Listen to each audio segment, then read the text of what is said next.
Akar ideologis PDIP memang punya pertalian dengan Partai Nasional Indonesia yang didirikan oleh Soekarno pada 1927. Namun, konteks kebijakan fusi partai-partai politik oleh rezim Soeharto lah yang dianggap sebagai awal mula gerak politik PDIP.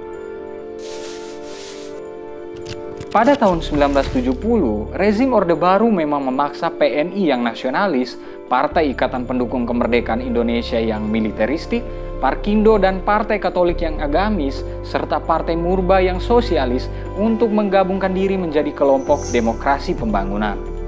Inilah cikal bakal Partai Demokrasi Indonesia atau PDI.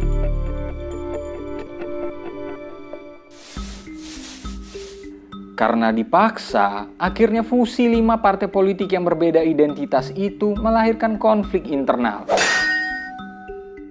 Menurut Stephen Eckloff, PDI adalah sisa-sisa kelompok non-Islam yang disatukan, yakni kaum sosialis, nasionalis, dan Kristen. Di tengah kisru itu, muncullah Megawati.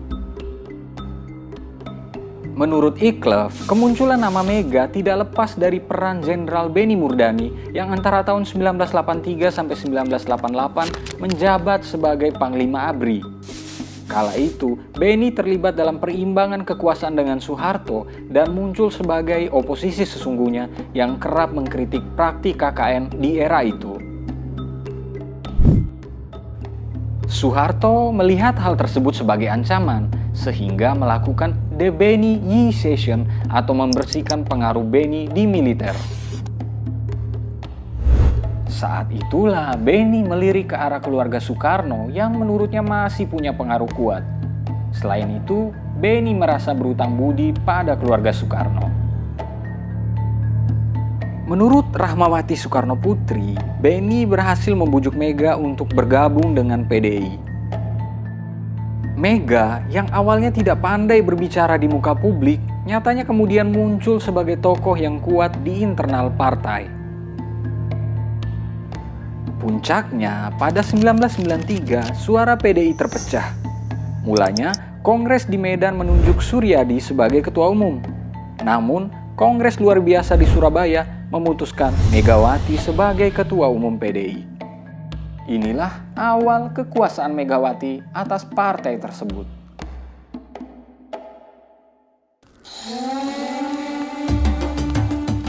Berbagai analisis menyebut Soeharto tidak senang dengan terpilihnya Mega karena akan meradikalisasi suara masyarakat yang mulai jenuh dengan Orde Baru. Memanasnya dualisme kepemimpinan PDI itu berujung pada tragedi 27 Juli 1996. Kala itu, massa Suryadi menyerbu markas PDI yang dikuasai pendukung Mega. Kerusuhan itu memang punya muatan politik yang tinggi karena dianggap ditunggangi oleh penguasa. Sementara, tokoh-tokoh muda seperti Budiman Sujatmiko justru dituduh sebagai dalang kerusuhan. Mega kemudian berpisah dari PDI dan pada Kongres Bali 1998 disepakati untuk menambahkan kata perjuangan di belakang nama PDI Kubu Mega.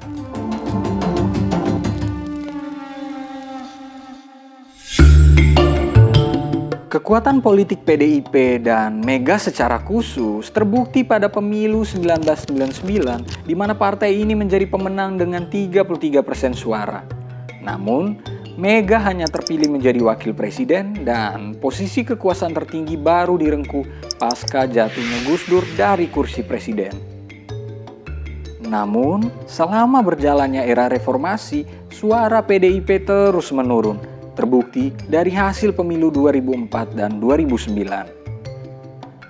Agus Sutisna dalam penelitiannya menyebutkan bahwa hal ini terjadi karena PDIP gagal mempertahankan citra sebagai partainya wong cilik. Selain juga karena kebijakan-kebijakan penjualan aset negara dan kasus besar seperti BLBI. Namun, hal tersebut tidak melunturkan citra Soekarnois dan pamor politik Mega. Terbukti, pada pemilu 2014, PDIP memenangkan kontestasi dan mengantarkan Joko Widodo sebagai presiden. Kini, tantangan terbesar PDIP adalah dalam hal meregenerasi kepemimpinan Megawati. Pasalnya, sosok Mega masih dianggap sebagai kunci kuatnya Partai Banteng tersebut. Kalau menurut kalian, masihkah PDIP menjadi kekuatan utama di pemilu-pemilu yang akan datang? Berikan pendapatmu. Ketua Umum PDI Perjuangan Megawati Soekarno Putri menginstruksikan kadernya turun ke bawah memenangkan pemilu. PDIP pun terang-terangan berikan kode soal kandidat bacawa pres Ganjar, mulai dari mantan Panglima TNI Andika Perkasa hingga Gubernur Jawa Barat Ridwan Kamil. Lalu apakah strategi ini sekaligus menekankan solidnya internal partai? Lengkapnya dalam ulasan Istana bersama jurnalis Kompas TV Friska Clarissa. Siapa nanti yang tidak turun, Ibu tahu loh. Ibu tahu, sangat tahu. Jadi orang yang seperti itu hanya ada dua. Mundur sukarela atau nanti ada aturannya. Saya hanya ingin menyampaikan selamat berjuang, semangat berjuang untuk menang. Untuk menang. Pak Andika, Pak, gimana Pak?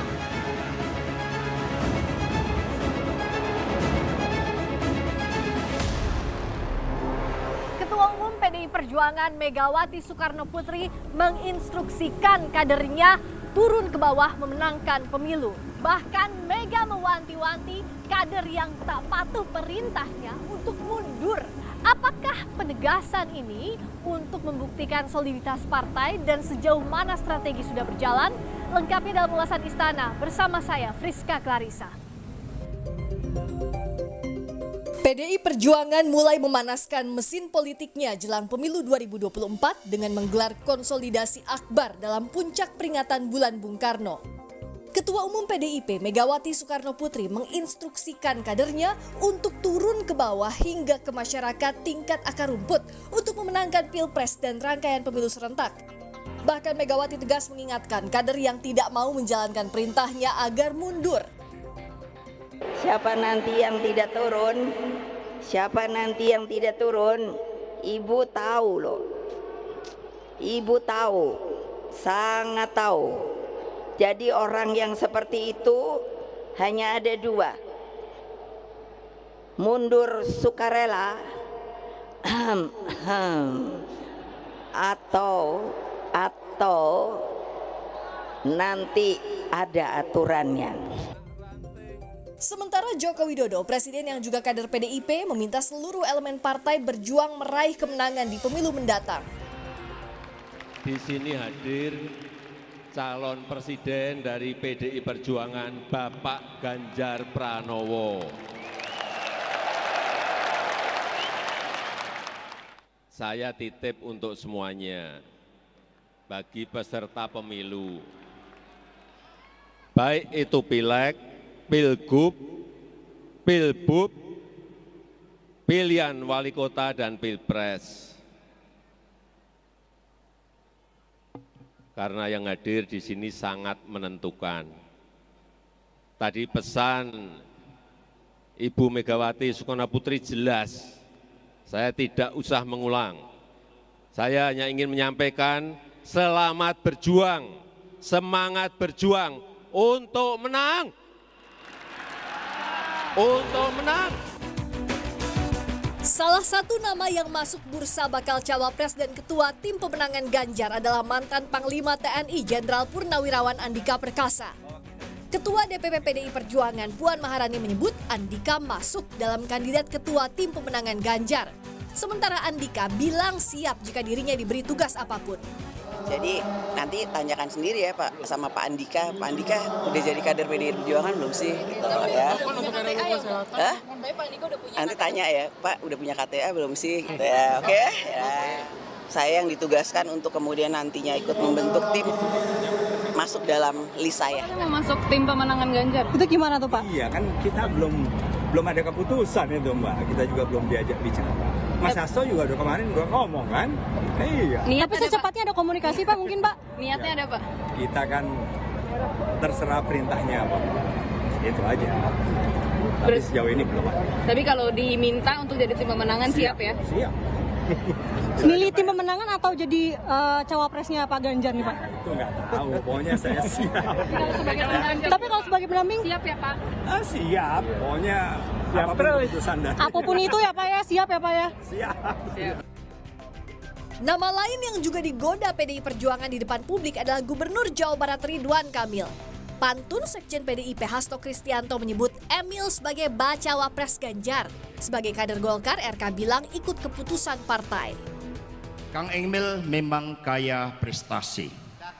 Memajukan Jabar penuh karya seni. Pemilu akan digelar beberapa bulan lagi. Bacawa pres Pak Ganjar ternyata ada di sini. Itu doa, jadi kalau doa tentu kita aminkan saja, walaupun sebagai seorang yang taat pada aturan hidup ya, saya taat pada apa yang sedang digariskan oleh Partai Golkar, sehingga apapun takdirnya mudah-mudahan doakan yang terbaik buat semuanya. Di tengah strategi berjalan, politisi PDIP Arya Bima membantah ada perbedaan sikap antara Jokowi dan PDI Perjuangan soal pilihan bakal capres. Ada Bu Mega, ada Pak Jokowi juga di sana, karena kan beberapa waktu ini yang sedang jadi perbincangan, apa iya Pak Jokowi ini all out ke PDI Perjuangan, itu yang ingin digambarkan. Di situ sejak pendeklarasian Pak Ganjar di Batu Tulis, kemudian Rakernas kemarin juga penegasan Pak Jokowi, kemudian ini adalah konsolidasi nasional partai, penegasan bahwa Pak Joko Widodo, bukan Presiden Joko Widodo, Pak Joko Widodo sebagai kader partai merupakan satu kader yang nantinya pasti juga akan menjalankan berbagai hal yang terkait dengan pemenangan calon Presiden Ganjar Pranowo. Strategi parpol semakin tajam jelang pemilu. Tapi yang jelas segala jalan berjibaku untuk menang harus tetap mengutamakan persatuan tanpa memecah keutuhan bangsa dan persaudaraan. Friska Clarissa, Ian Faris, Kompas TV, Jakarta.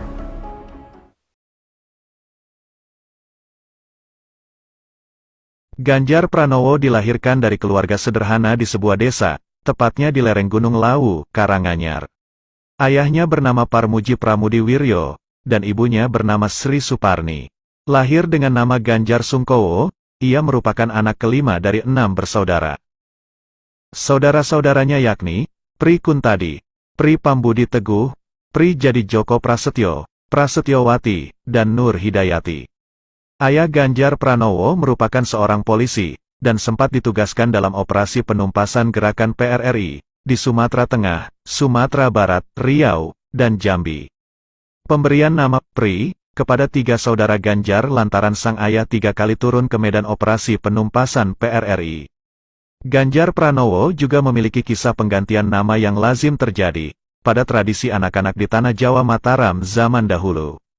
Nama asli dari Ganjar Pranowo adalah Ganjar Sungkowo, yang berarti ganjaran dari kesusahan atau kesedihan. Namun, ketika memasuki masa sekolah nama Sungkowo diganti dengan Pranowo, karena rasa ketakutan orang tuanya jika sang anak kelak selalu berkubang kesialan dan kesusahan, bila memakai nama Sungkowo.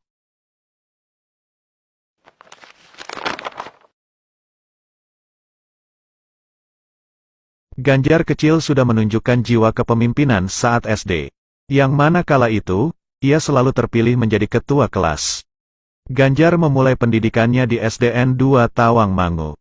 Akan tetapi, karena harus mengikuti perpindahan ayahnya, pada kelas 5 SD, Ganjar harus pindah ke SDN Kutoarjo.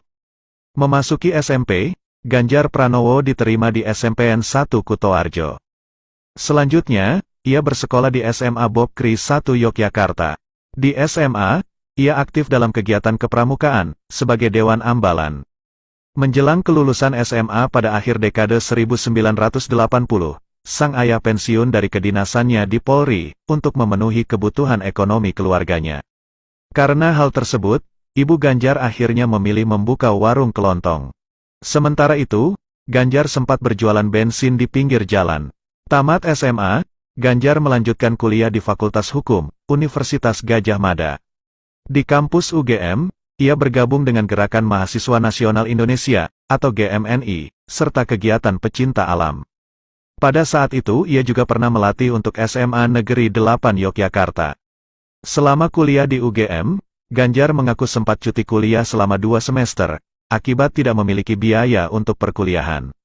Ganjar juga meraih gelar S2 di jurusan Ilmu Politik, dari Fakultas Ilmu Sosial dan Ilmu Politik, Universitas Indonesia.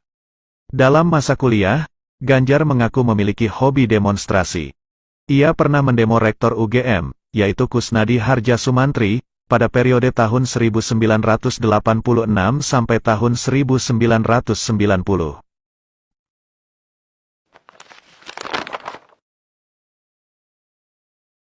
Ganjar Pranowo lulus kuliah dari Fakultas Hukum UGM, dengan dosen penguji skripsi, yaitu Profesor Nindyo Pramono. Tamat kuliah, Ganjar Pranowo awalnya bekerja di lembaga konsultan HRD, di Jakarta, tepatnya di PT Prakasa.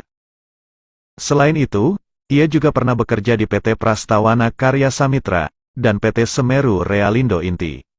Ganjar termasuk kader lama PDI, yang mana saat kuliah di UGM, ia bergabung dengan Gerakan Mahasiswa Nasional Indonesia, atau GMNI, yang secara ideologi politik dekat dengan PDI.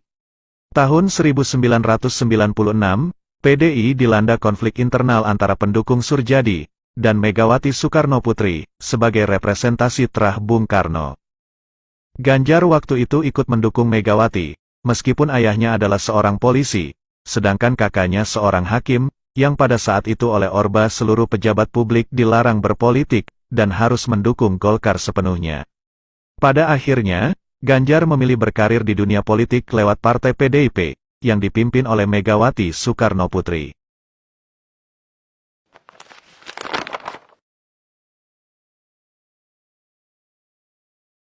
Potret resmi Ganjar Pranowo sebagai anggota Dewan Perwakilan Rakyat, pada tahun 2004. Pada awalnya, Ganjar tidak lolos saat mencalonkan diri sebagai anggota DPR RI, pada pemilu 2004, akan tetapi, ia menerima tugas sebagai pengganti antar waktu, atau PAU, untuk menggantikan rekan separtainya yang berada dalam daerah pemilihan yang sama, yakni Jacob Tobing, yang ditugaskan oleh Presiden Megawati Soekarnoputri menjadi duta besar untuk Korea Selatan. Ketika menjadi anggota DPR RI pada periode tahun 2004 sampai tahun 2009, Ganjar Pranowo ditugaskan di Komisi 4, yang mengawasi bidang pertanian, perkebunan, kehutanan, kelautan, perikanan, dan pangan. Selain itu, ia pernah ditempatkan pada Pansus atau Panitia Khusus RUU Partai Politik, sebagai Ketua Panitia Khusus, anggota Badan Legislasi DPR RI, dan Ketua Panitia Khusus tentang MPR, DPR, DPD dan DPRD. Pada periode pertama ini, Ganjar sempat mengajukan hak angket atau hak penyelidikan, untuk menyelidiki kasus lelang gula ilegal dengan anggaran sebesar 1,4 miliar lebih. Selain itu, Ganjar pernah menjadi juru bicara fraksi PDIP di DPR RI, dan menyatakan ketidaksetujuannya terkait impor besar pada tahun 2006, dengan alasan kondisi pertanian terutama padi, pada tahun 2005 masih bagus, dan hasil produksi padi dan beras pada tahun 2005 masih surplus atau berlebih. Di periode keduanya sebagai anggota DPR RI, ia ditempatkan pada Komisi 2, yang mengawasi bidang pemerintahan dalam negeri, otonomi daerah, aparatur negara, reformasi birokrasi, pemilu, pertanahan, dan reformasi agraria. Ia mulai dikenal publik karena menjadi anggota Panitia Khusus Hak Angket Bank Senturi, yang sekaligus menjadi Wakil Ketua Komisi 2 DPR RI.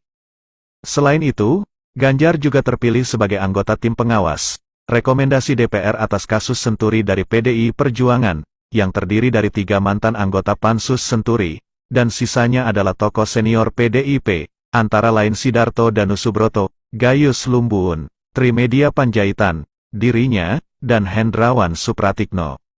Pada periode kedua ini, ia lebih dikenal karena vokal terkait kasus dana aliran Bank Senturi, dan termasuk ke dalam anggota panitia khusus yang selalu memeriksa kasus ini secara hati-hati. Ia pernah mengkritik Presiden SBY, karena tidak menonaktifkan Menteri Keuangan Sri Mulyani, yang dapat menimbulkan ketegangan antar lembaga negara. Selain kasus Bank Senturi, ia juga sempat menerima jemaat GKI Yasmin, yang bermasalah terkait pendirian gereja di Kota Bogor. Di tengah kesibukannya sebagai anggota DPR RI, Ganjar juga sempat menyelesaikan studi pascasarjananya di Fakultas Ilmu Sosial dan Ilmu Politik, Universitas Indonesia, pada tahun 2013.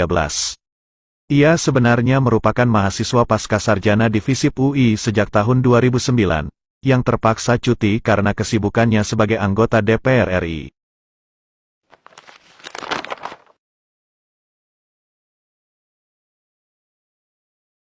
Ganjar Pranowo maju menjadi calon gubernur dalam pemilihan umum Gubernur Jawa Tengah tahun 2013. Ia berpasangan dengan Heru Sudjatmoko yang diusung oleh Partai Demokrasi Indonesia Perjuangan atau PDIP. Ganjar dan Heru dikenal dengan tagline "Boten korupsi boten ngapusi", yang artinya tidak korupsi tidak membohongi. Pada pilkada ini, mereka keluar sebagai pemenang dengan total perolehan suara mencapai 48,82%. Pelantikan Ganjar sebagai gubernur dilaksanakan hari Jumat, tanggal 23 Agustus tahun 2013, oleh Menteri Dalam Negeri Gamawan Fauzi, di DPRD Jawa Tengah. Ia kembali menjadi gubernur Jawa Tengah untuk periode tahun 2018 sampai tahun 2023, dengan perolehan suara 58,78%, dengan perolehan 10.362.694 suara. Pada pilkada tersebut, Ganjar berpasangan dengan Taji Yassin Maimoen, yang merupakan anggota DPRD Jawa Tengah, periode tahun 2014 sampai tahun 2019, dari fraksi P3, dan dari daerah pemilihan Jawa Tengah 3, di Kabupaten Pati, Rembang, Grobogan, dan Blora. Pada pilkada kali ini, Ganjar harus mengakui kekalahan di 4 kabupaten, yang sebelumnya dikenal sebagai basis PDI Perjuangan, yakni Brebes, Tegal, Purbalingga, dan Kebumen.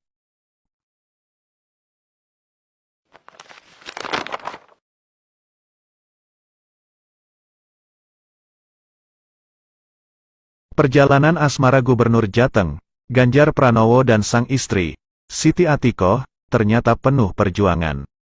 Sebelum menjalin hubungan dengan Siti Atikoh, Ganjar Pranowo pernah ditolak cintanya oleh 3 perempuan.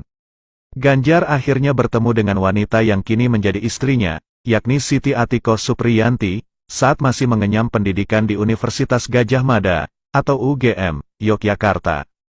Kisah cinta Ganjar dan Siti Atikoh ternyata bermula saat keduanya menjalani kuliah kerja nyata, atau KKN, di lokasi yang sama.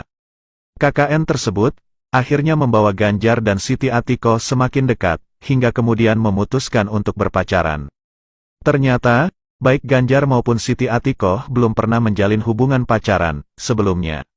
Sampai akhirnya hubungan keduanya semakin serius, dan masing-masing keluarga telah saling mengenal. Selanjutnya, keseriusan Ganjar mulai muncul saat dirinya melihat kesetiaan Siti Atikoh, yang terus mendampinginya merawat sang kakak ipar yang mengidap kanker. Setelah 5 tahun berpacaran, kisah asmara keduanya akhirnya berujung ke pelaminan.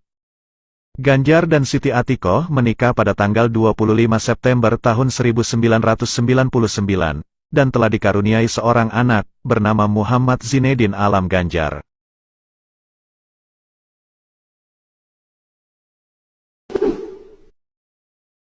Muhammad Mahfud Mahmudin, atau yang lebih dikenal dengan nama Mahfud MD, lahir pada tanggal 13 Mei tahun 1957, di Omben, Sampang, Madura, dan merupakan anak dari pasangan Mahmudin dan Siti Hadijah.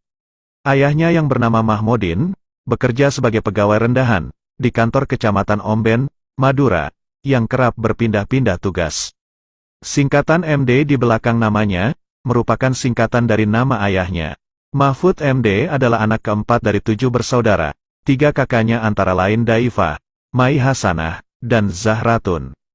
Sementara ketiga adiknya, bernama Siti Hunainah, Ahmad Subhi, dan Siti Marwiyah.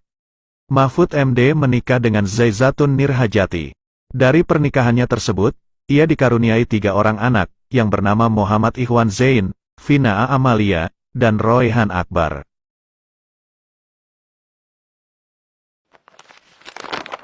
Pendidikan Mahfud MD. Ketika berusia 2 bulan, keluarga Mahmudin berpindah ke daerah asalnya, yaitu bertempat di Kecamatan Waru, Pamekasan. Di sanalah Mahfud MD menghabiskan masa kecilnya, dan memulai pendidikan sampai usia 12 tahun. Ia juga belajar dari surau sampai lulus SD. Latar kehidupan keluarganya yang berada di lingkungan taat beragama, membuat pemberian nama Arab tersebut penting. Mahfud MD mulai mengenyam pendidikan dasar di Pondok Pesantren Al-Mardiyah, Waru, Pamekasan, Madura. Ia juga sekolah dasar di SDN Waru. Begitu sekolahnya selesai, Mahfud MD meneruskan studi di Pendidikan Guru Agama Negeri, atau PGAN, Pamekasan. Lulus dari PGAN dengan 4 tahun belajar, Mahfud MD terpilih mengikuti Pendidikan Hakim Islam Negeri, atau PHIN, sebuah sekolah kejuruan unggulan milik Departemen Agama, yang terletak di Yogyakarta. Sekolah ini merekrut lulusan terbaik dari PGA, dan MTS seluruh Indonesia. Tamat dari PHIN, pada 1978, Mahfud MD kuliah di Fakultas Hukum, Universitas Islam Indonesia, dan Fakultas Sastra, jurusan Sastra Arab, UGM. Telanjur betah di Fakultas Hukum, ia memutuskan meneruskan pendidikan ke Fakultas Hukum, Universitas Islam Indonesia, yang dirangkapnya dengan kuliah di Fakultas Sastra dan Budaya, Universitas Gadjah Mada, jurusan Sastra Arab. Namun kuliahnya di Fakultas Sastra tidak berlanjut, karena merasa ilmu bahasa Arab yang diperoleh di jurusan itu, tidak lebih dari yang didapat ketika di pesantren dulu.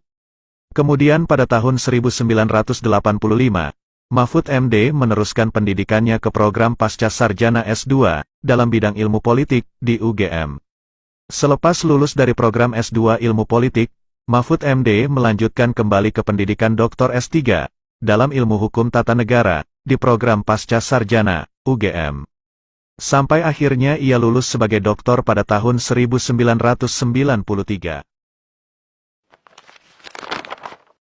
Karir Mahfud MD.